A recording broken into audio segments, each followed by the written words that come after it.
¿Qué tal? Hoy vamos a contar una historia increíble dentro de la psicología. Es la historia de cómo una idea central, el estudio de los grupos, casi se pierde por completo, para después volver con una fuerza arrolladora y cambiar de verdad la forma en que entendemos por qué hacemos lo que hacemos. Y bueno, todo arranca con una pregunta que es casi un misterio. A ver, si los grupos son pero tan fundamentales en nuestras vidas, ¿cómo es que la psicología por un buen tiempo simplemente les dio la espalda? Esa pregunta va a ser nuestra guía.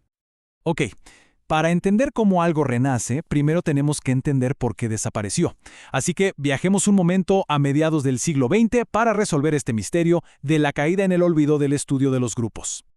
Y miren, la caída fue dramática. Después de lo que se conoce como una edad de oro en los años 50, el interés empezó a desplomarse.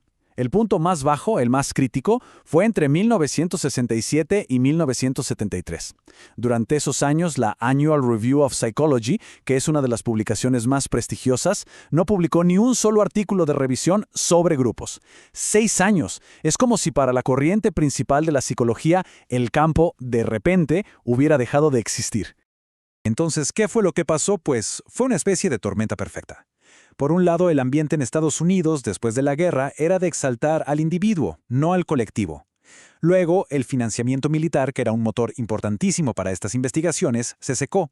Además, la psicología estaba en medio de su revolución cognitiva. O sea, todo el foco se fue hacia los procesos mentales de la persona, solita, dejando de lado cómo interactuamos. Y seamos honestos, estudiar grupos es mucho más complicado y en ese momento se sentía que no valía tanto la pena. Pero bueno, como en toda buena historia, mientras la psicología en Estados Unidos se enfocaba en el individuo, al otro lado del Atlántico estaba naciendo una rebelión.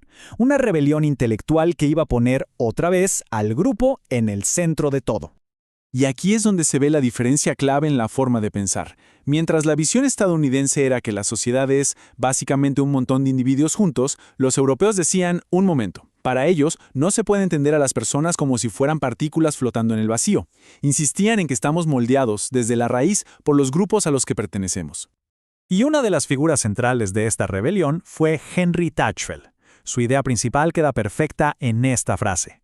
Y para él, esto no era solo teoría. Su propia historia como sobreviviente del Holocausto lo marcó profundamente. Estaba convencido de que la identidad de grupo no es un extra, es algo esencial en la experiencia humana. Separar a la persona de su contexto social era para él simplemente imposible. Y aquí viene lo bueno. ¿Cómo demostraron estos investigadores europeos el poder inmenso del grupo?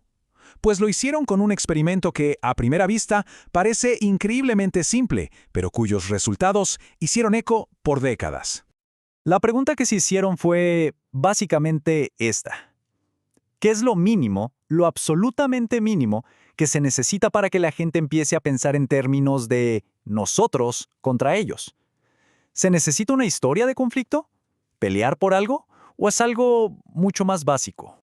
Lo genial del experimento fue justamente su simpleza. Imaginen esto.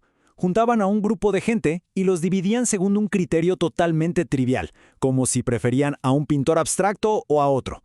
Luego, sin conocer a nadie más, les pedían que repartieran puntos a otros participantes anónimos, de los que solo sabían a qué grupo de pintores pertenecían. El resultado fue sorprendente, y se repetía una y otra vez. El simple hecho de ser puesto en una categoría, por más ridícula que fuera, fue suficiente para que la gente empezara a favorecer a los de su propio grupo. No hacía falta historia, ni conflicto, ni siquiera hablar entre ellos. Parece que nuestro cerebro está listo para activar el nosotros contra ellos con la más mínima excusa. Impresionante. Y claro, un descubrimiento tan potente no se podía quedar en un dato curioso. Fue la semilla que dio origen a una de las teorías más importantes para explicar cómo nos comportamos en sociedad. De aquí nació el concepto de identidad social. El mismo Tafel lo definió como esa parte de nuestro autoconcepto que viene de saber que pertenecemos a un grupo, junto con el valor y la emoción que le damos a esa pertenencia. O sea, en español sencillo, una parte enorme de quienes creemos que somos viene de los grupos de los que formamos parte. Y este proceso se puede ver como un motorcito de 4 pasos que funciona constantemente. Primero, nos metemos a nosotros y a otros en categorías. Segundo, nos identificamos con ese grupo, lo hacemos nuestro.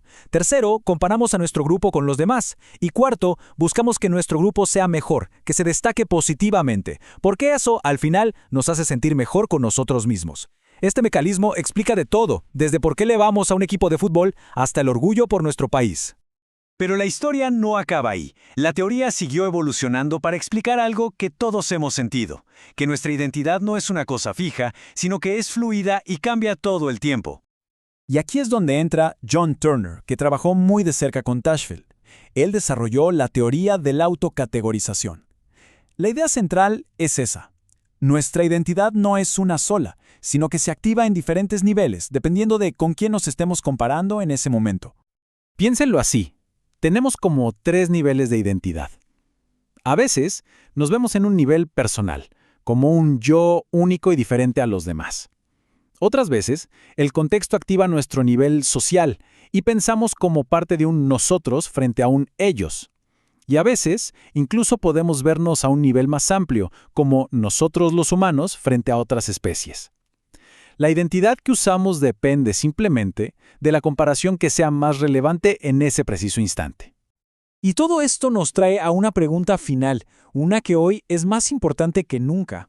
Si es tan fácil crear estas identidades de grupo y si tienen tanto poder sobre nosotros, ¿cómo le hacemos para manejar ese instinto de nosotros contra ellos en un mundo que está más conectado que nunca? Es una pregunta que sin duda vale la pena que nos quedemos pensando.